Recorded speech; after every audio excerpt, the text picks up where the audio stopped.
I first want to talk about why I'm doing this. I've become more passionate in the past few years about business acquisitions than probably anything I've done so far in the business space. It's just incredible what's out there. And I'm getting hit up now by so many people who want to talk about it, learn about it, do it. And I'm super excited about it. So I wanted to come on here tonight and talk about that. We're going to jump through a slideshow. I'm going to talk about what acquisitions are, how to do deals. I'm going to talk about the deals we're doing. I'm going to talk about an offer that we have if you want to work with us to help, for us to help you do deals. And then I'm just going to take questions from the audience. I've got a list of questions already that a bunch of you guys submitted through email and through the website. So about a dozen of those. So after I go through the slideshow, I'll rip through your questions that you guys already provided. And then after that, I'll open up questions to you guys on the floor. Before we get started, I want to say disclaimer, I don't claim to be an expert on anything in the world. Everything I talk about tonight are my opinions and what I've seen in my experience. Doesn't mean it's right for everybody. Doesn't mean I have the right answers for everybody. But I do think acquisitions are a super, super exciting opportunity. And I'm ready to teach you guys all about it and go from there. So let's kick off. Great. All right. If everybody can just mute for now, and then we'll do questions at the end, that would be great. So what we're going to talk through tonight is the acquisition blueprint. I'm obviously Scott. We're going to talk about how you can take your first steps in buying a business and share lessons from my journey from being a 9-to-5er like many of you to a 30 million plus portfolio that I'm currently running now. All right, so I'm going to touch a quick bit on who I am. On the left, you see who I was in 2010. Hated where I was working, hated my job, strung out alcoholic. And then on the right, you see who I am there. So that's me and my son, Tyler. He's 18 months. That's us in the Bahamas just about a month ago. Clearly, I'm long-term sober now. I've been sober for 15 years, and now I'm a small business guy. So big transition for me, and going to talk a little bit about my story and how we got there. So for me, the business journey is without having an MBA. I actually was a business major at JMU. That's where I went to school in Virginia. I did so bad in accounting and I did so bad in economics that I more or less failed out of the business school and became a business major. I had no business experience after school, and I had no financial help. So I've kind of been winging it, figuring it all out on my own, through all this process and this journey. So what we're going to cover today, 4 quick parts. Quick snapshot of who I am so you guys know who you're listening to. I don't want to make it all about me. I'm going to keep it quick with that. The bulk of this is going to be number 2, everything you need to know about business acquisitions and a blueprint that you can take action on buying a business today. Start right away. Number 3, what more support from me looks like. So if you want to work together in 2026, we'll talk about that. And then finally, Q&A, we'll open it up to everybody for questions. All right, so let's start off with me. So I grew up in a middle-class family. I'm from Southern New Jersey. If anyone's familiar, I grew up right outside Atlantic City. My dad worked in insurance. My mom was a teacher. Didn't really know much about business upbringing. I worked,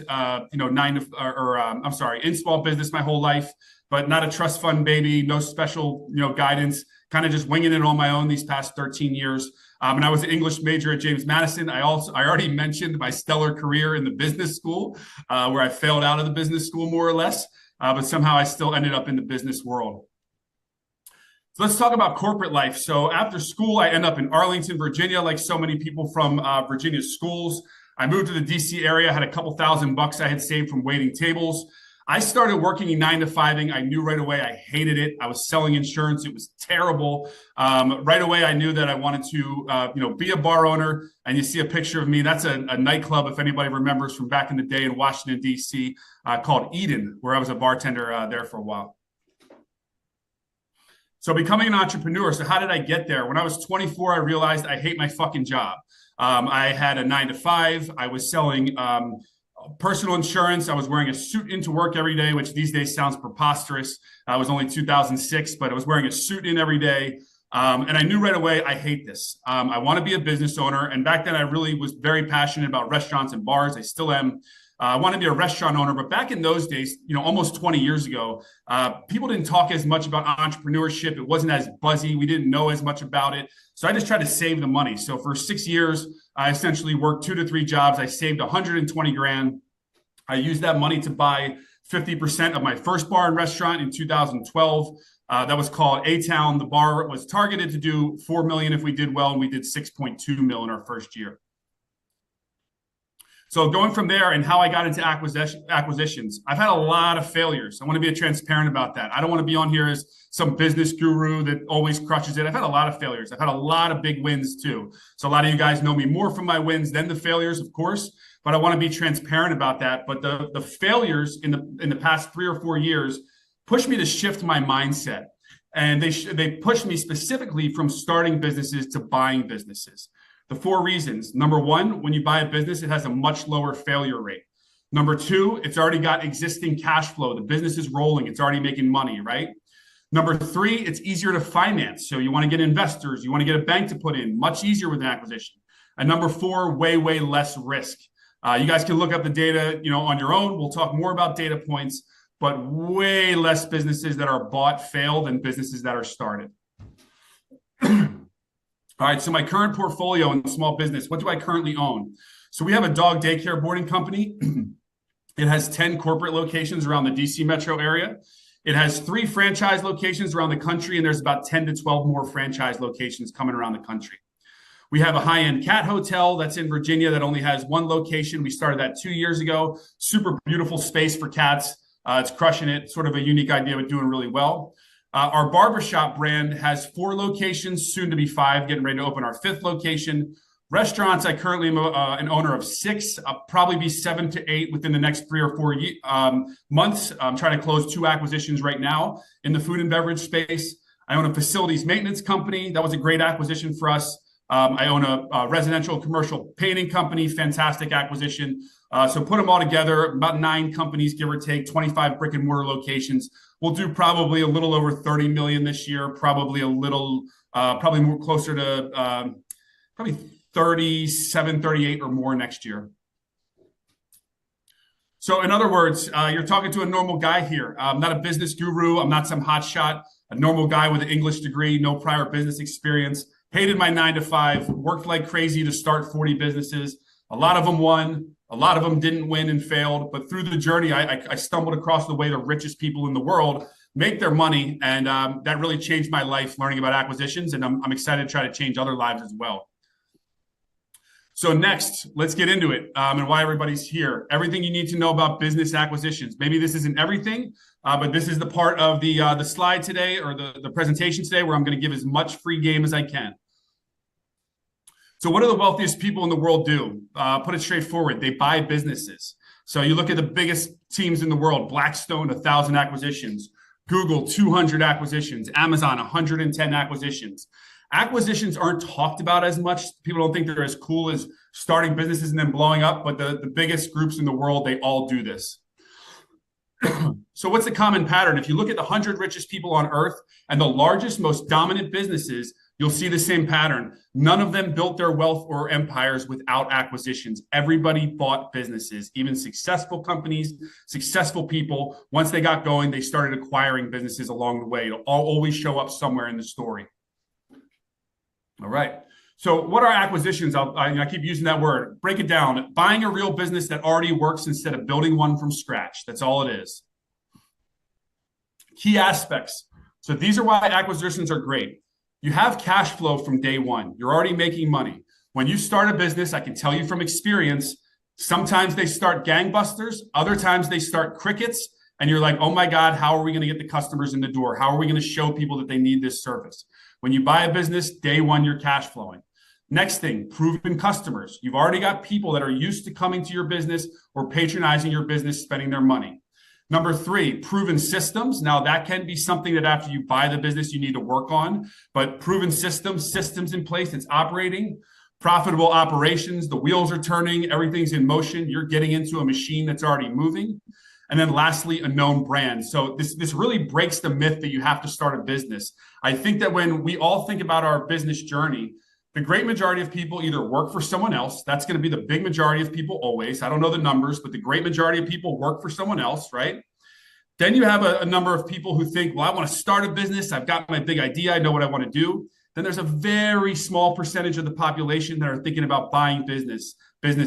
It's big now. It's buzzy now. People are talking about it now, but it wasn't always this big, and it just is getting bigger now. But the wealthiest people, the wealthiest companies are out there doing it, and you see some of the reasons right here on the screen. So let's talk about the economics. And before I get into these data points, let me say this. Leverage Google, leverage ChatGPT, go on YouTube, read books, find your own data. Everybody knows the data around starting a business. The failure rate is through the roof. Everybody knows this. Oh, what percentage of businesses fail in the first 1 to 2 years? What fail in 5 years? What fail in 10 years? Everybody knows how many fail, right? So around year 5, you've got 50% of businesses have failed. Year 10, 65%. Look at your own data points, but the bottom line is everybody knows starting a business way, way harder than acquiring one. So let's break it down further. In other words, starting a business can often mean more volatility, higher failure. Buying one can mean an extremely low failure rate. So do you want to start the race, or do you want to buy the runner when the runner's already halfway through the race, right? So just something to keep in mind. Why acquisitions are certainly the highest wealth path. You can leverage the money that the business is making to get your financing. So seller financing is when an owner holds part of the note. So if you're going to buy a business, you're going to pay $1 million for that business. The owner might say, you know what, I'll hold a note for $200,000 and you can pay me over time. And then the SBA, who you see right there, the Small Business Administration, they love to loan money for acquisitions. And I'll tell you why. If I go into the bank and I say, hey, I've got this great idea for a business. I'm going to start this business. We're going to fucking kill. I'm so excited. We're going to do great. The bank might say, yeah, I think you're good at what you do, Scott, but this business seems a little risky. I don't know about it. If you go into the bank and you say, hey, I want to buy this business. Now, great news. This business has been running for 22 years. It's profitable every year for the last 17 years. It makes X amount of dollars per year. The bank is excited. The bank knows that they're going to loan money on a vehicle, on a business that is already working. They're way more likely to invest money. So let's go a little bit further. When you buy a business, you skip the hardest part. Any entrepreneur will tell you 0 to 1 million is the hardest part of your business. I'm thinking about my guy, Judd, who I see on this call right here. He has a booming roofing business. But I remember him telling me how hard the first year was, how hard the second year was. He went through the grit. Those of us that are business owners have leveraged that grit and made it work. But the hardest part of a business is to go from 0 to $1 million. When you buy a business, you're skipping the hardest part. So you already have product market fit. You know you're something that people want already. Hiring has already been knocked out. You've got people already. One of the hardest things in business right now to get people. Now, sure, when you take a business over, some of those people might not be amazing. That might be some of the changes you're making, firing some, hiring others. You've got operations. Again, the business is rolling, and you've got customer acquisition. The business is already bringing more customers on board. All right, so who are acquisitions actually for? This is for people who want wealth without gambling, who want cash flow now, not just, well, let's hope someday the business works. People that can learn to operate a simple business, people that are willing to learn the deal mechanics and are not, chasing the next flashy thing. This isn't the next Bitcoin. This isn't the next, tech product. This is you buying businesses that are a little bit more boring, not as sexy, but they've been making money for many, many years. And now you're going to step in as the new owner. This is not for people who are looking for a sexy business, people who want easy passive income. I do think that you can do this with a lot less work than other things in the business world, and I'll talk more about that. But it doesn't mean you're going to do nothing. I hear sometimes with acquisitions, people say like, I just want to buy it and I'm going to buy it and let it run. I'm just going to buy it and let it run. Well, that's not going to work. You're going to have to maintain the business, manage the business. You can put an operator in there, so you have to do a lot less work, that's for sure. But to think you're going to buy a business and do absolutely nothing, probably not, going to necessarily work. It's not a fast money, zero effort type thing, and you got to be willing to get outside your comfort zone and talk to people who are selling their businesses to be successful at this. So why now is the greatest window in history? And this is what you guys need to know. And again, if we never talk again after this call, if I don't know you, if we never communicate, go and do your research on this. The next 10 years is going to be fucking insane. So let's talk about why. The total number of baby boomers, small business owners in this country is 2.3 to 2.5 million people. 55% of the small businesses in this country are owned by baby boomers. So that means most of the businesses in this country are owned by people 60s, 70s, and above. What type of businesses are we talking about? Or how many? I'm sorry. We're talking about 1.1 to 1.4 million businesses.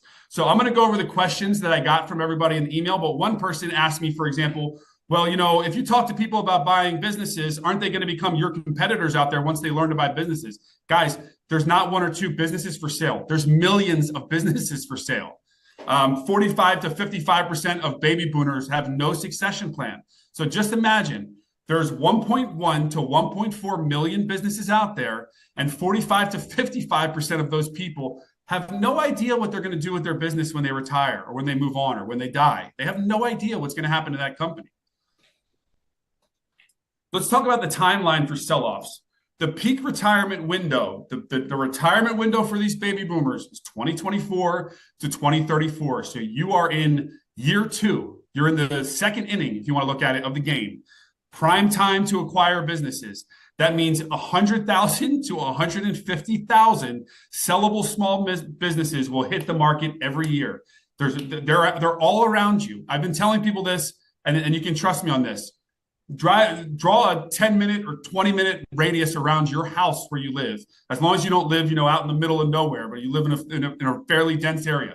Draw a 10 or 20-minute circle around where you live.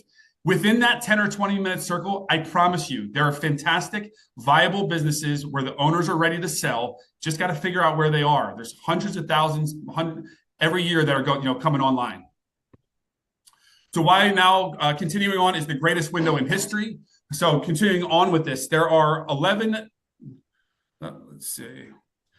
to 20 million invisible businesses for sale. A lot of businesses are publicly listed, but the real market is 200 to 400 times bigger. So when you guys are poking around on Biz Buy Sell or one of these other websites that every other person in the world is looking at deals on, just know that the market that's actually out there is 200 to 400 times bigger than what you're seeing on Biz Buy Sell or one of these other websites.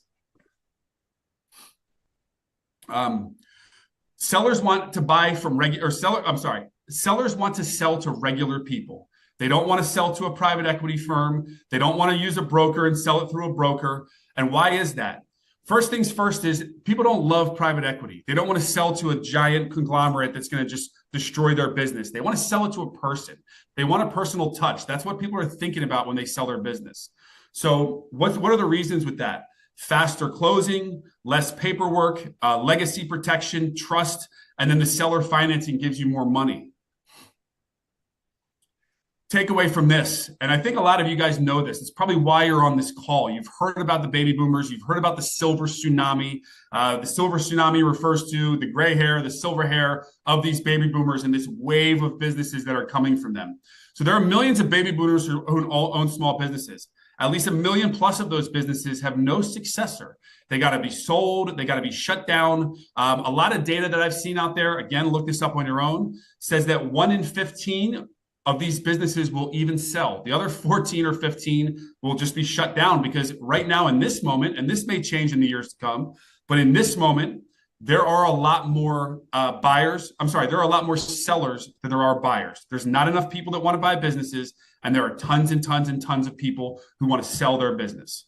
This is the largest forced transfer of small business in U.S. history. You should also look up this number. I think they say it's like and again, these are not my data points. Look it up yourself. But I think there's like a $10 to $12 million, wealth transfer.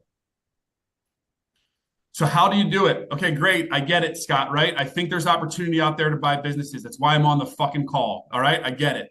So step 1, define your deal box, your criteria. You must know what you're looking for. So some of the things you want to define are, what are the revenue range? How big of a company do you want to buy? How much cash flow? How much profit do you want the business to be making? How much can you finance? How are you going to get the money? We'll talk into some strategies on that too. The location, the industry, the must-haves, the things that you feel the business must have, the things it absolutely can't have. Do you want to be the operator or an owner operator? So do you want to put someone in place to run your business? That's what I do, obviously. And then what is your profit margin requirement? How much do you want this business to be making for you to look at it? Step 2, find deals on market and off market. So on market, those that are publicly listed. So we talked about Biz Buy Sell, Facebook Marketplace, LoopNet, Flippa. The good things about these are the fast, clean, and transparent ways to find businesses. The cons are there's more competition. You look at a house on Zillow that you like. How many people do you think look at that house, right? Like maybe 7,000 a day. When you look at a business on Biz Buy Sell, how many people do you think are looking at that business? 10,000 a day. Now, to say that, I've closed on 2 great businesses that I found off of Biz Buy Sell. So you still can do deals there, but just know that when you're looking at on-market deals that are advertised, everybody else is looking at those deals too. Off-market. So this is where 90% of the real deals are. That's where you want to be looking. Just like anything else you're buying in the world, you want to be looking for deals that other people are not finding. Step 3, you're going to evaluate the deal supply. So when you get deal simply, when you get a deal, you're looking at the revenue and profit margin. Most importantly, you're looking at the owner's role. The first thing I ask an owner when I meet them, because I already have some of the numbers usually, is I ask them, tell me what you do week to week for this business. So if the owner says to you, I put in about 55, 60 hours a week, and that sounds like torture to you, you have a problem. If the owner says to you, I've owned this business for so long, it's pretty much on cruise control. We've got a manager that's been here for 12 years and they absolutely kill it for me. So I check in from time to time, but you're probably getting excited, right? So you got to know about the owner's role. You got to know about customer concentration. Who are your customers? How close are they to you? How do you find your customers? Industry stability. You don't want a sexy thing. You want something that's been working for a lot of years, that's probably going to continue to work for a lot of years. Basic financials, you're going to ask for profit and loss statements. You're also going to ask for a balance sheet. Down the road, you can get bank records. Employee structure, how many staff do you have? What do they each do? When do they work? All that kind of stuff. Big one, what is the reason for selling? So I hear this all the time from people. People will always say, well, if this person's got a great business that they've had for all these years, if it's that great, then why are they selling it, right? I hear it all the time. And what we are not thinking about, because we are doing this for business, for money, for financial gain, these people are selling for reasons that almost always have nothing to do with financial gain. I can tell you that 3 people that I've talked to in the past couple of weeks about deals that are selling, they all want to go to the fucking beach. That's where they all want to go. I have one person who told me she wants to go walk her dog on the beach. Another guy that wants to move to South America so that he can surf. People have life changes. That's often the reason they're selling their business, but you definitely want to know what is the reason they're selling for. And then whether seller financing is possible. So the other thing that really kind of screwed my brain up and surprised me when I first started doing this is that I came to realize a lot of these sellers are not that interested about how much money they get or how they get the money. They want someone to do a great job with their legacy, their business. They'll say things like, take great care of my people, keep my business going for another, however many years. So oftentimes those folks can become the bank for you. So instead of you having to get a massive bank loan, the seller will hold the note. You can pay them over time. They make interest on the money. They pay less taxes that they would if they got a giant lump sum of money. And a lot of sellers like that. I can tell you every time I'm doing a deal now, I'm saying to the seller, every single time I'm saying to the seller, all right, listen, this is what's going to happen. I'm going to have to go get a bank loan for this. When I go and get the bank loan, I'm going to pay the bank a ton of interest. This is going to take us 3 or 4 months because the bank's going to want a ton of paperwork. Then the bank's going to make a lot of interest, and then you're going to get a lump sum. But the problem is when you get that big lump sum, you're going to get crushed on capital gains tax because you're getting a huge payment at once. But if you hold the note and you become the bank, you'll do better on your taxes. And also every month you'll get a payment and you'll make interest. So you'll make more money in the long run and you'll be the bank. And we can close this deal tomorrow because we don't need the bank and we don't need to wait on the paperwork. I can tell you it's very, very, very compelling when you talk to sellers that way. They're all about it. They like it. Not everybody. Not everything's perfect, right? There's going to be sellers who say, yeah, I'm trying to think of what deal we were looking at recently, but there's going to be sellers who say, I want all my money. We looked at it. Here's an example. We looked at a barber shop. The barbershop was making about 150 grand a year. And it was a great price. I think she was selling for around 250. She wanted all her money. My partners didn't want to put all the money down. They wanted her to hold a note. They didn't necessarily trust the situation. So that's that's an example. But some groups will want all the money down. A lot of groups will seller finance to you. All right, so offer structure, seller financing first. I just talked about all this, and here we are. So why will a seller agree to seller financing? They can make more money because they're going to get the interest like a bank would. They can lower their tax burden. They'll pay less taxes because they're getting the money slowly over time, and they're not getting a few $1,000,000 up front and getting crushed on their taxes. It's a faster close. You can forget about the banks or investors. It's simple. There's a great trust factor, and there's a certainty of the deal. You can move a lot faster. All right, so the actual step-by-step process. Due diligence, very simple. You're going to ask for financials. You're going to ask for assets, leases, customer base, employee conversations, meaning you're going to ask for meetings with some key employees. You're going to ask for contracts, learn about operations, vendor relationships, and reputation and risk. The bottom line is you're going to get inside the business and learn about it. You're going to understand the people. You're going to understand the process. You're going to understand the customers. Very straightforward. All sellers will provide this information. It's very straightforward, and this is how you can learn about the business to see if you're buying something that you really want. Financing. So let's talk through financing. The great majority of the deals that I see have three types of financing in them. Number one, cash. You are more than likely going to be putting in some cash. It could be yours. It could be an investor's. It could be a little. It might need to be a lot. It depends on the deal, right? But I have seen a lot of deals happen with not that much cash, but always some cash. Second, most groups will use bank loans. As I mentioned already, banks love these deals. They love to do a loan for a business that's already successful. And then number three is the seller financing. So I'll see it in a lot of cases, and obviously every deal is very different, but I'll see oftentimes like maybe 10 to 20% cash, 10 to 20% seller financing, 60 to 70% bank loan, right? And that's how we've done some of our deals: big bank loan, little cash, little seller financing. So there's a lot of different ways to do it. Obviously, you can leverage investors. Investors, just like banks, are happier to invest in something that's already making money than your big idea that you're starting that may or may not work. So something to keep in mind as well. And then, of course, lines of credit and your own personal capital.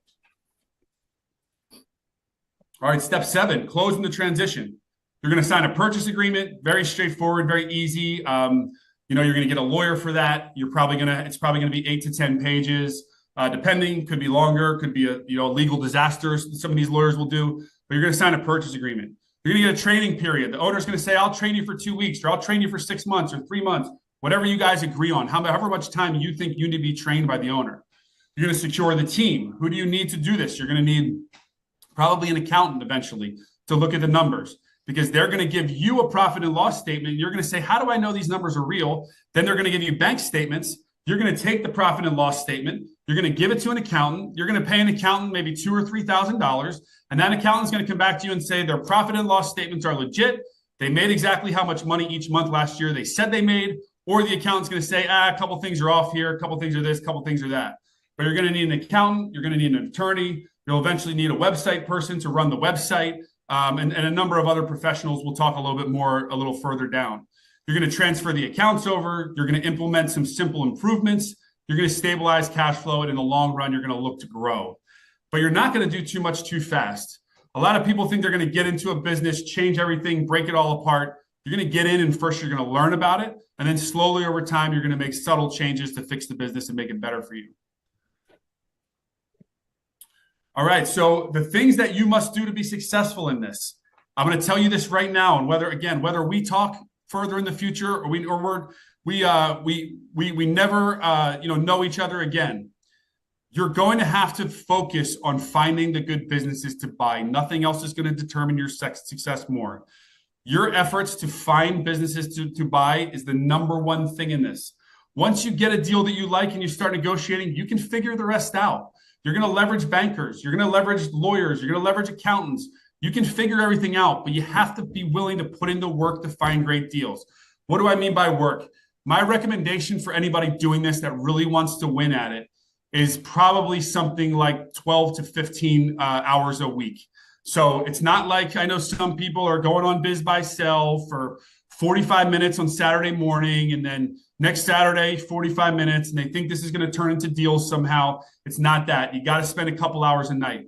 There's a lot of ways to do it. You can learn about them out in the world. I can teach you some of them. We'll talk through them here, but you got to spend a lot of time on outreach. Track your NDAs. Those are your non-disclosure agreements. So every time you ask for information on a business, whether it's from a seller or from a broker, you're going to sign a non-disclosure agreement. It means you're not going to talk about the details of the business. You're going to track CIMs. That's a confidential information memorandum. It basically is just a long way of saying like a PDF that you get that has, maybe 10, 20 pages, all about the information on the business. You're going to track your letters of intent. That's when you make an offer on a business and you go back and forth. Follow-ups, due diligence, track deal progress. The last sentence on the slide is the most important sentence in this slide. It's a volume game. You got to find deals. I'm telling you, I don't care if you have been a 9-to-5er your whole life, you can start finding deals. You can start looking at deals and negotiating deals. People are doing it every day, just like you, not people like me who have a small business experience. People who are 9-to-5ers all the time are looking at deals now. That's what you need to do. Nothing else more than finding deals and looking at deals is going to determine your success. All right, so the full acquisition blueprint. So billionaires are the richest people in the world, get rich through acquisitions, not starting businesses. Acquisitions have the highest survival rate, proven cash flow, built-in leverage, and they skip the hardest part, which is the startup. You buy it, it's already rolling. The who, practical, disciplined people who want cash flow, stability, and real wealth, not startup chaos. Why now? We already talked about this. Baby boomers sell off 20 million businesses, seller financing, tax advantages, and then modern deal forms. The next 10 years, guys, the best opportunity in history. This is not just me. Read the books, do the searches, absorb the content yourself. I'm not the one saying this. The next 10 years is when it's going to be really good. How do you do it? You define your deal box. You look for deals. You have a simple evaluation process. You structure the seller financing, due diligence, finance, close and transition, and you stay consistent. And what you do from there is really up to you. You want to be an operator like me that puts people in place and works on each business for a few hours a week. You can do it. You want to get inside your business and grind it out and make it the best you can be. You can do it. You got to know which business you're buying and what the setup's going to be before you do it. All right, so that's a quick breakdown of the the acquisition opportunity that's out there in the world. I'm going to talk through real quick what more support from me looks like. So if you guys want, I'm really breaking this down into 2 worlds now, and the reason is, like I said, how busy I am with this and how many people are hitting me up. So on one end, that's everybody that's going to get content, emails. We'll probably do a call like this maybe once every 2 or 3 months. I'm going to keep learning. I'm in the field every day. I'm going to keep giving free game to the audience. The flip side to that is, if you want my time personally, if you want to work together, we are going to have a package we're going to roll through here, and we can work on buying a business for you together. Before we open it to Q&A, I'm going to go through that. Can I help you buy your first business? Because this is the question I'm getting a lot lately. And so we figured out a way how. So as I said, I'm going to share as much free value as possible. If you want to learn on emails, videos I send, that's all good. But I knew some of you out there that do want more support along the way. So happy to introduce Acquisition Wolf. This is me and our team's new acquisition company. That's how we're going to work through the program. We're going to provide a course and a roadmap. We're going to have community and coaching calls. So everyone in the group will jump on calls like this multiple times a week where we'll talk about the deals we're seeing, the things we need to do to get them done. Is this deal a good deal? Is this deal a bad deal? And then one-on-one support. You'll also do a call with me once every 2 weeks where we'll break through go through your efforts and figure out what you're doing to get your deal closed. So the course and roadmap, I'm building out a step-by-step roadmap, everything that you need to buy a business. Imagine basically what we just went through so far in the presentation, but we're going to build it out 10x because obviously I only have so much time tonight and don't want to go through every single thing. I'll share you how I run 25 locations, all from the office that you see me sitting in right now, managing people, putting operators in place. The number one thing that we'll spend most of our time on is sourcing deals. We'll spend time on vetting deals. We'll spend time on closing, pipeline management, systems, and teams. But out of the gates, the number one thing that we're going to work on together is how to find great deals, how to source deals. We'll have a community and coaching calls. So there'll be 2 coaching calls per week, like we're doing right now. Twice a week, we'll jump on with everybody else in the group. We'll talk through deals, what you're doing to find deals, what are working, what's not working. And then we'll also do the one-on-one calls with me. Okay, I got that here. Every 2 weeks, you and I will do a one-on-one Zoom, talk through your challenges over the past 2 weeks, your successes, deals you like, deals you don't like, deals you want to go over, strategy to get those deals done, and then basically, finding ways to get your first acquisition. So after 12 months, you will have either, this is our goal, bought at your first business or be in the process of buying your first business. Okay, so that's our goal. A year from now, we're sitting here talking about either the business that you bought or that you're damn close to buying your first business. I think the general range that most people will want to look in is $250,000 to $500,000. I think you go much smaller than that, and it's hard to make money yourself if you're paying a bank loan or someone else. I'm definitely game to look larger. I'm looking, significantly larger myself, but I'm also looking in this range that you see right here too. There's so many good businesses that are out there now that I'm not opposed to anything. And if I see a great business, even if it's small, I'm excited about that. And we go from there. I see the comment that just popped up from Rafi, gross revenue. Rafi, I think the range really to look in is at least probably 1.5 to 3 million. Hard to say exactly, and that's a personal decision based on how much money you want to make.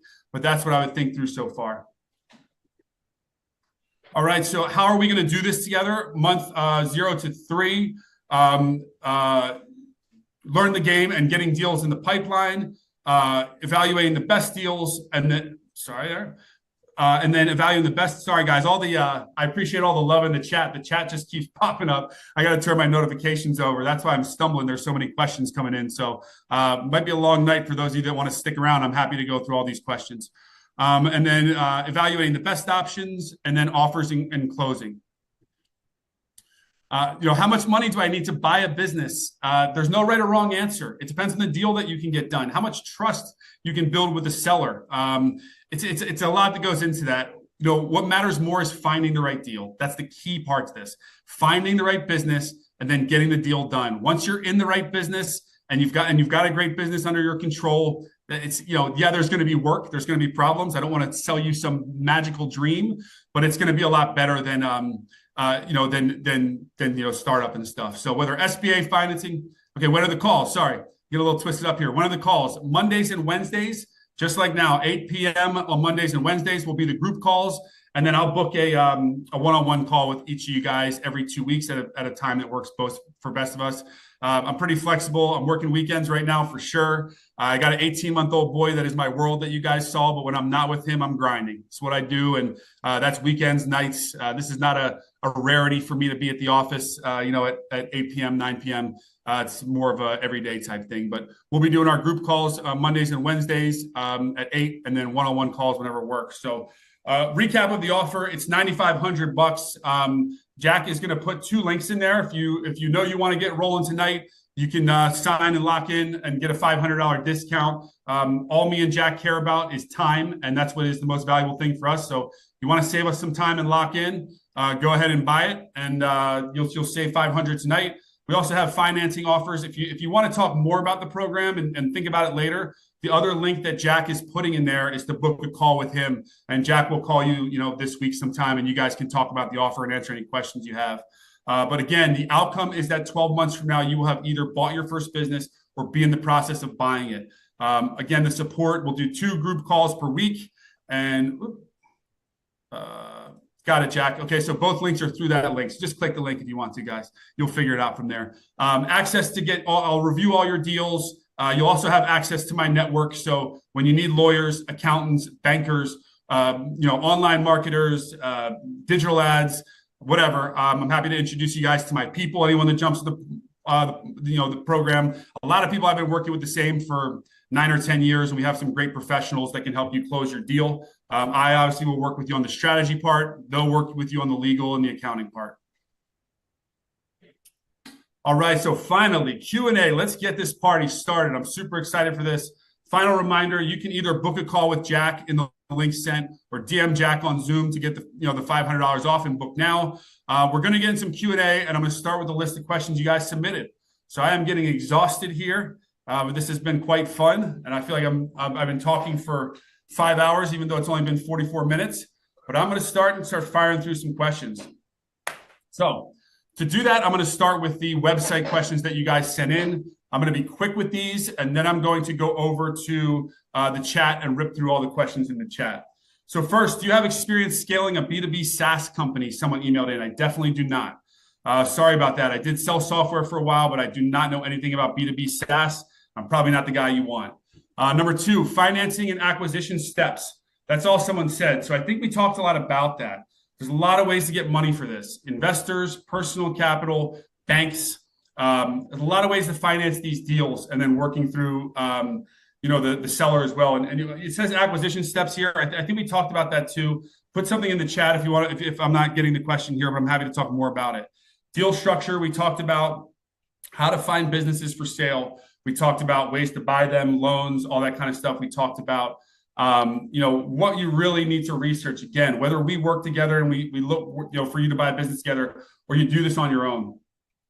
You need to find great deals. You have to figure out ways to find great deals online, get to know brokers, approach businesses on your own. There's a million ways to do this, but that's what you got to figure out. Let's see. I'm curious the resources you utilize to identify potential acquisitions and boxes you need to check as part of your due diligence process. So what resources do I use? I'm telling everybody. So let's start there. Whether you know 5 people in the world or whether you know 250 people, start telling people that you are looking for a business to buy. That's what I do all the time. And I've gotten the best deals that I've looked at from that process. I'm all over online. So just because online is picked over and there's a lot of people doing it, I'm still on it all the time, constantly looking for deals. Next one, Scott, I'm a long time patron of Bearded Growth. As a former small business owner and now working at a VC firm, I'm curious how you scaled, built syndicates, and raised funds. What else was the key to success? There are plenty of failed. Thanks, but okay. I've raised money in every single way. Tons of friends and family along the ways.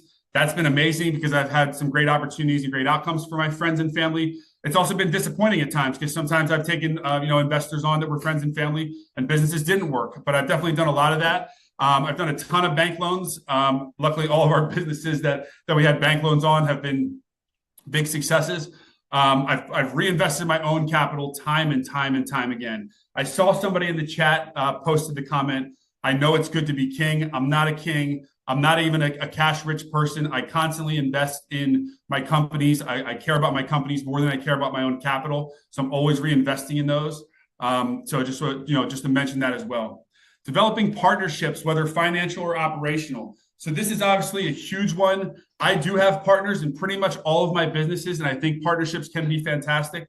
But to keep it simple, guys, partnerships are like a marriage or relationship. You start dating someone, you love the person, you got to hope that you still love them in 5 years. Because in 5 years, if they've changed or you changed or there's drama, you hate each other, it can be a problem. But I would say if you can find the right partnerships, I'm very, very, very pro partnerships. How does someone who wants to get started in the world of acquisition that has no business experience, how do they start? All right, so you're on this call right now. You have no business experience. You want to start at acquisitions. 2 things. I'm going to break it down, simplify it. Number 1, learn. Number 2, look for deals. When I say learn, read books, go on YouTube, work with us, whatever, however you want to learn. But learn and look for deals. That's it. Start on the websites, fill out non-disclosure agreements, get them to send you information on the businesses. Go to the businesses in your community, ask to speak to the owner. Bottom line, you want to learn, you want to look for deals. You do those 2 things enough, keep pushing on it, you will get a deal done. All right, besides being interested in learning from your success and possibly failures, I admit, okay, here's the question I talked about earlier. Someone said to me, I admit to being a little curious about why you would want to share your secrets to success with others if they eventually turn into competitors for the same business opportunities. Okay, I won't compete with anyone on a business right now. And the reason is because there's too many fucking businesses out there for sale that if it's competitive, I'll just walk away and find another one. There's no point. So that's the first thing. The second thing is what I'm sharing here are not secrets. Everybody, you can learn these things out there. They're in books. They're on YouTube. You can learn them on podcasts. These are just things that I've also learned, but they're not secrets. All right. Opportunity sourcing strategies. We talked about that. And then what makes a good business to buy? It's a very, very loaded question, that one. But I would say, what makes a good business to buy is long-term financial success and great people in place. That's what I'm looking for. When I size up a business and I'm meeting with a seller, I'm looking at Does this business have long-term success in the past? Do I think it can have long-term success in the future? And what are the people running the company like? So a painting business that we just acquired, a residential and commercial painting business. I think that 5 or 10 years from now, people are still going to want to get their houses painted. There might be robots everywhere. AI might have destroyed some of your jobs, but I think people will still want painting, right? So I think that will happen. And so I look at that. Okay, does this business have a great track record? Fantastic. 5-star Google reviews, constant cash flow, constant new customers. Great. Lastly, what are the people running the business like? I meet with the people running the business. We worked with a fantastic partner on this, and everything's on fire. So I'm going to take it now to the chat and go. Oh my God. Let's see. I hope we get this. Okay. Meeting notes. Good evening. Thanks for doing this. Ready to learn.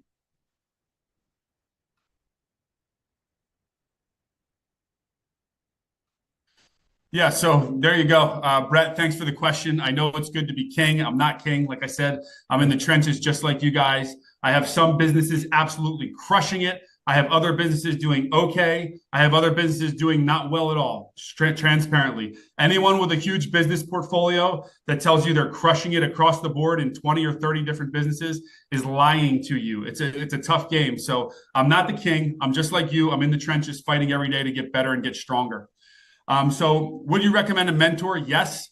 But if you don't want to work with us, you can't afford our program, I recommend learning anywhere you can. Go for the data. Start searching how to buy a business, how to buy a boring business, baby boomer acquisitions. Start searching these things and learn as much as you can. Ryan D says, this is fire. Thank you, Ryan. What are some strategies to find off-market deals? Okay, off-market deals, guys. Let's talk through it. So over this process, I've gotten to know a ton of business brokers all around the DC metro area. People that sell businesses for a living, okay? Think of them like a realtor, but they sell businesses. Along the way with that, I've come to find out their process, because one service that they offer is you can pay a broker a search fee. So let's say it could be a couple $1,000s a month, $1,000 a month. That broker will then go and look for businesses for you. And so I started to figure out, what are these guys doing? It's all the old-fashioned way, guys. They're going to businesses and handing an envelope with a letter in it to the manager and saying, please give this to your owner. And inside it says, sir or madam, or if the person's information is public, Mr. Smith or Mrs. Smith, hi, I really love your business. I live locally. I would love to make an offer on your business. Please call me if you would like to sell. This old-fashioned stuff is working. So it's getting out there any way you can to talk to business owners. That's the hardest part. I know some people are going to be squeamish about that.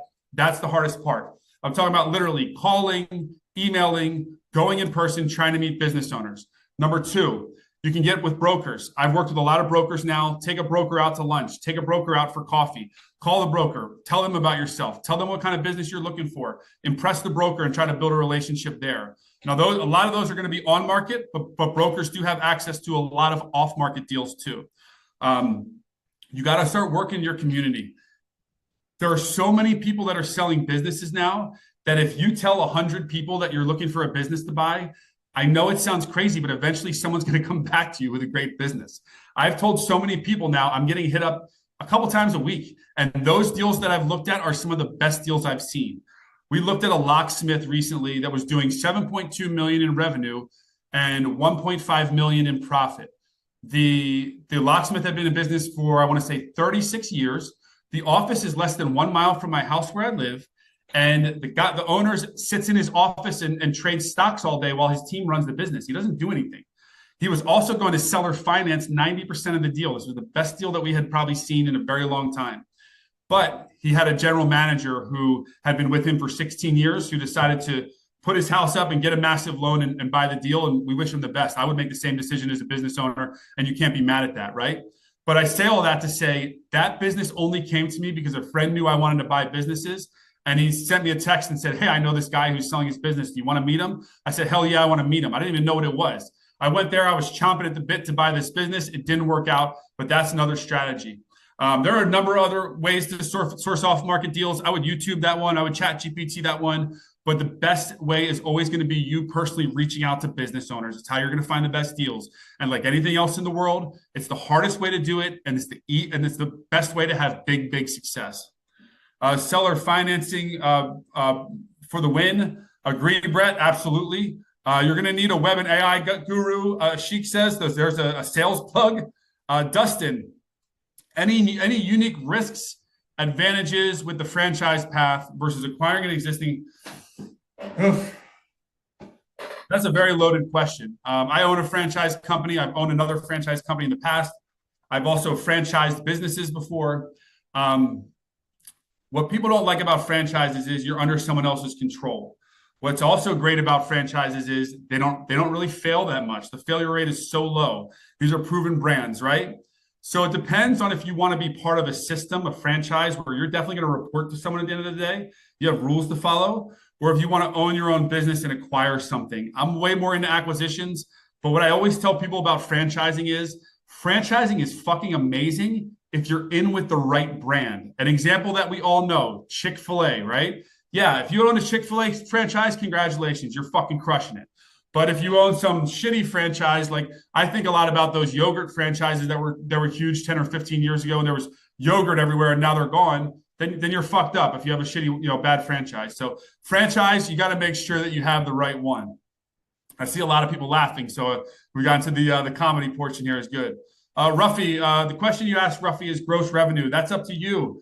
Depends on the deal size. How much money do you want to put in? How big of a loan do you feel comfortable taking out?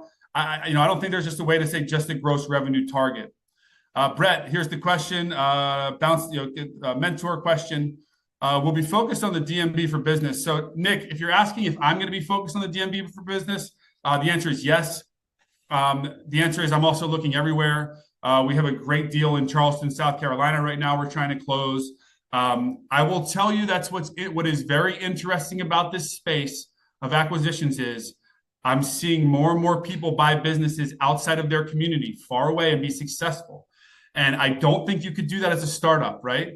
Like you're not going to start up a dry cleaner or a laundromat or whatever 4 states away.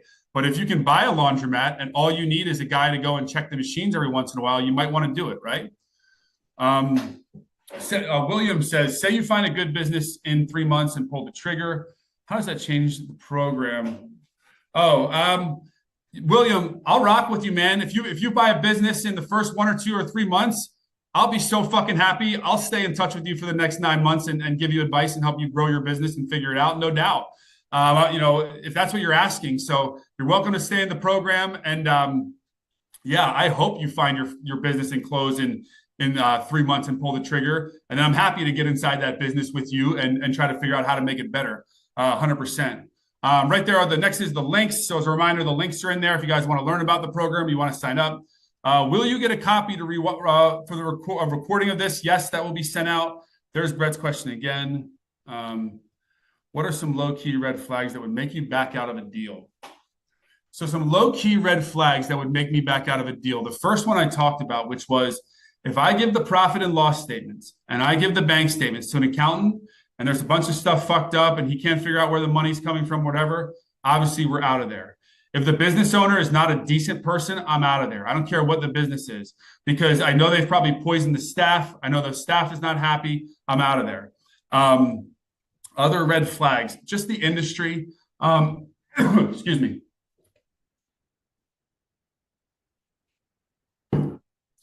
I saw a guy do a really bad deal because he wanted to do a deal so bad that he bought a mechanic shop and he's miserable. It's so hard for him to find good mechanics. It's going terrible. You got to pick the right industry. You got to do something that, I mentioned laundromats before. People are going to need a place to wash their laundry. Everybody's going for them. They're one of the hottest businesses out there. Residential cleaning company, right? Like some of these things are so simple that it's going to be needed 5 or 10 years from now. So you got to make sure you pick the right deal. That's just a big, red flag is I see people go after deals that are not good, and that's dangerous. You got to go after a business that you can be successful with. How do we find good partners and/or mentors? Mentors is not easy. You can ask people for their time. I've done what I can for people over the years, but it's just too much now with the DMs that I get and how busy I am with my family and my business. mentors are tough. You can do a program like this. This isn't the only one.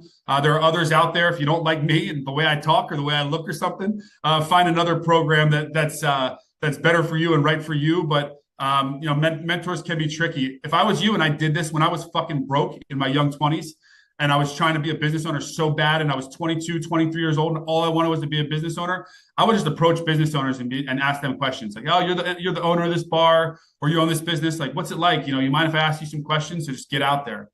Look forward to learning how to get involved. Appreciate it, Sheila. Thank you very much. Again, the link is there. How do you become the one who doesn't need to physically go to the store day to day? Okay. All right. So how do you become the one that doesn't need to physically go to the store day to day? I always tell everyone with brick and mortar businesses, you need that one person.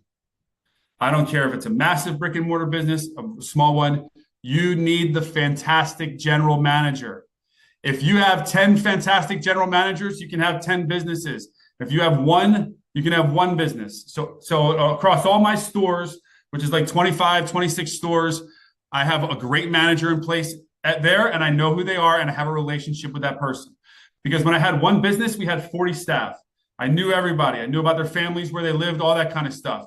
Now I have all these businesses. I can't know everybody, even if I want to. And I feel bad about that. I would love to get to know everybody, but I don't have time. So I have to know my leaders. That's your path to success with that. And then pipeline management, I assume you're talking about deals. 3 words, fill it up. Fill your pipeline up with deals. I can teach you how to do it. You can learn on the fucking internet, but fill your pipeline with deals. The more deals that you have, the more successful that you're going to be.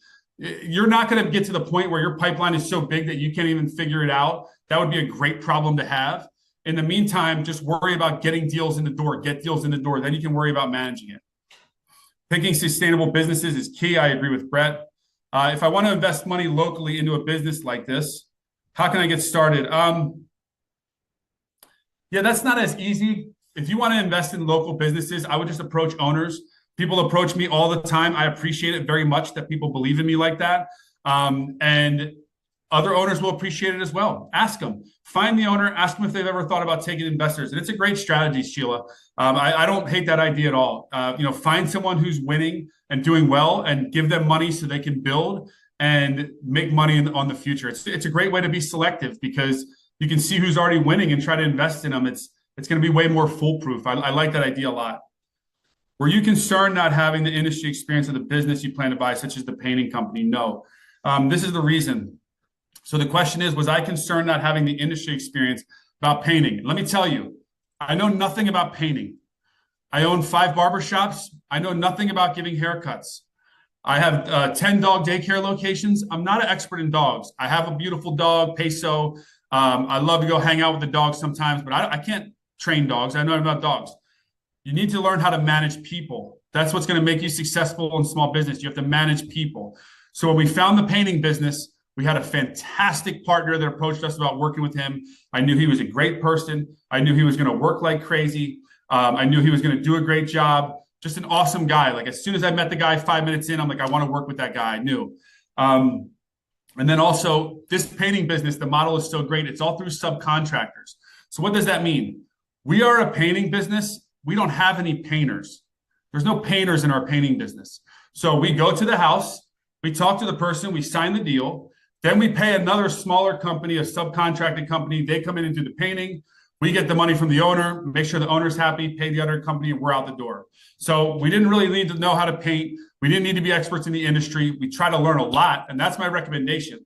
So if you're going to buy a business, my recommendation is you go on a 60 to 90-day sprint where you learn everything you can about that industry. You go crazy. You learn everything you can about that industry, right? So I recommend that. But most of the businesses you're going to buy, you're not going to know about the industry. Dr. Kyle, we have had issues during acquisitions. Yeah, so Dr. Kyle asked, when you buy a business, is there distrust from the new employees? He's had issues with that, and what do you do? It's a problem. It is a problem. I think the number one thing that I do is have a meeting with the staff right away, the whole team, and then show a lot of humility. That's what I always do. I'll tell the staff the truth, which is, guys, we're buying this company. We're going to do our best with it. We're not experts. We're going to try a lot of things. We're going to try to make it better. We're going to try to make it better for all of us. If the company does better, you will do better. You'll do better financially. You'll get better benefits. Give us a chance. Let us show you what we can do. We're not perfect people. We're going to do our best. Let's work together to try to be successful. And we have smashed with that with the companies that we've acquired. Kyle, but it's not easy, man. And when you're dealing with people, you're dealing with the unknown. It's not science, so that will always be a challenge. Brett's dad almost left his medical practice to franchise a Krispy Kreme. And that's the funny thing, Brett. So your dad almost left his medical practice to buy Krispy Kreme. If he did, he'd probably have 40 Krispy Kremes and he'd be sitting on the beach right now, right? Like, I think we all went the wrong way with like college and all this stuff. And I'm not like to trash the whole education system. I had a great time at JMU, mostly partying, right? But, you know, we all were told college, college, college. And now we're out of college and we're like, let me buy a plumbing company. Let me buy an HVAC company, right? So it's a weird world that we're living in now. My guy Judd asked, how do you balance preserving a company's identity with implementing your systems? Also very tough.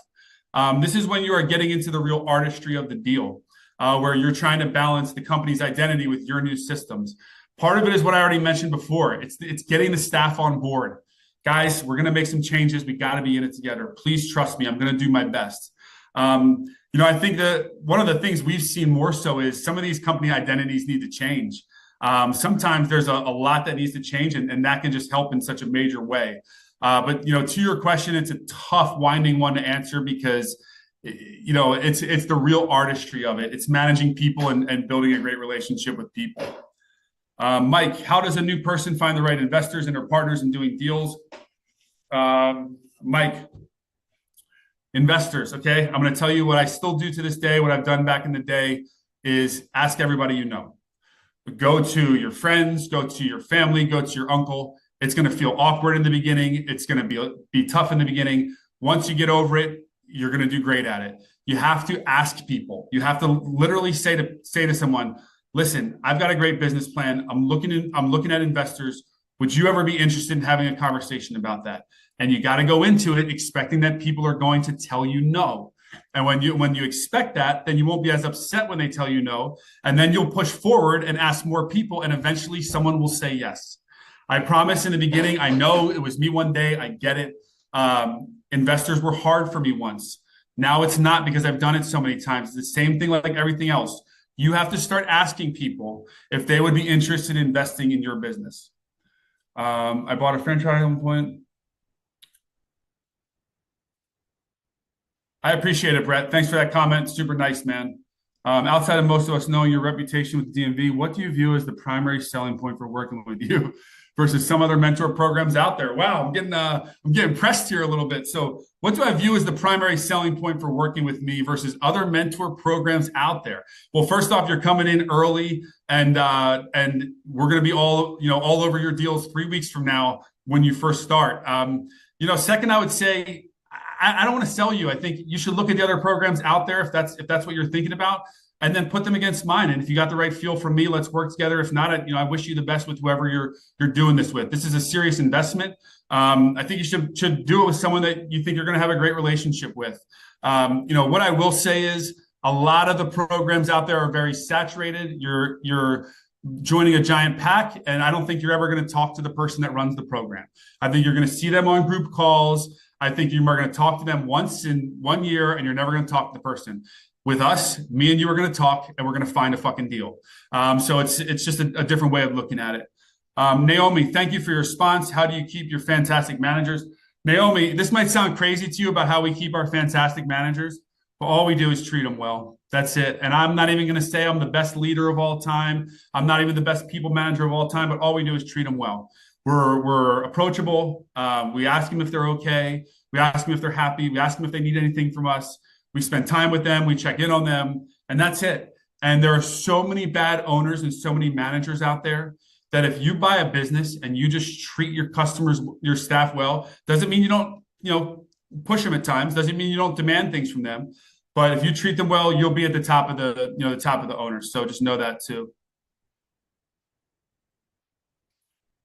Hey, Mike asked, when you determine the manager structure for general managers when you're not there for the business, it's a pretty straightforward range, Mike. You can look up retail ranges for general managers. it's not going to be too different of a range of what some companies are paying and what the range is out there, and you just see what you can afford. Andres asked thoughts on rollover businesses for startups. What are the pros and cons of rollovers? I'm not sure what you mean by rollovers, Andres, versus a 401k loan.